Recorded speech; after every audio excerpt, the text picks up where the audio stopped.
सर्दियों का मौसम था। सख्त सर्दी, हवा में बर्फ के नन्हे जर्रात और गांव में मिट्टी के खूबसूरत छोटे छोटे झोंपड़ी नुमा घर जो एक दूसरे के बहुत करीब बने थे।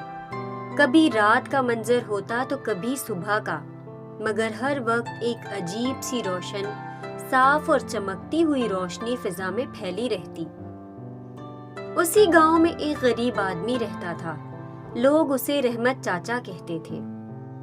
हर रात वो अपने हाथ में एक पुरानी सी बाल्टी पकड़े गांव की गलियों में निकल आता।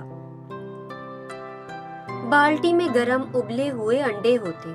उसके घर में चंद मुर्गियां थी जो रोज अंडे देती और उन्हीं अंडों से उसका और उसके घर वालों का गुजारा चलता। उसके घर में उसकी बीवी और एक छोटी सी बेटी थी।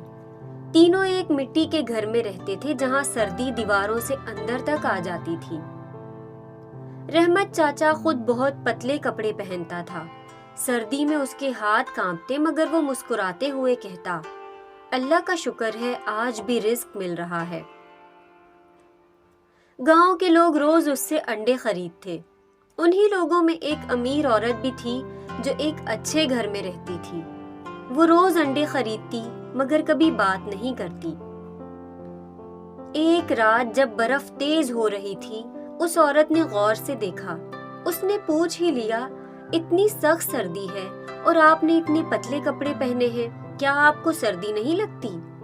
रहमत चाचा मुस्कुरा दिया, लगती तो है, मगर इतने पैसे नहीं कि गर्म कपड़े खरीद सकूं। औरत का दिल भर आया।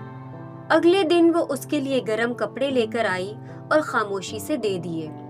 रहमत चाचा की आंखों में आंसू आ गए। उन्होंने दुआ दी, अल्लाह आपको खुश रखे। दिन गुजरते गए। एक रात उसी अमीर औरत का छोटा बेटा अचानक शदीद बीमार हो गया। बुखार तेज था, सांस मुश्किल हो रही थी। शौहर किसी काम के सिलसिले में दूसरे शहर गया हुआ था। पूरे गांव में उस वक्त कोई सवारी नहीं थी। औरत घबरा गई।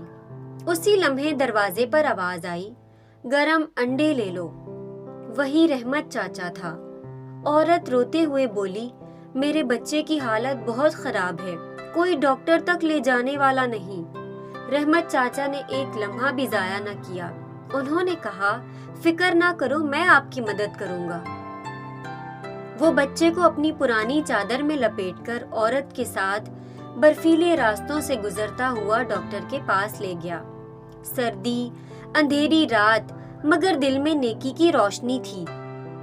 डॉक्टर ने बरवक्त इलाज किया और बच्चे की जान बच गई। चंद दिन बाद जब शौहर वापस आया तो उसने सारी बात सुनी। वो खुद रहमत चाचा के घर आया, उनकी मदद की और कहा, आज आपने साबित कर दिया कि अमीरी पैसों से नहीं, दिल से होती है।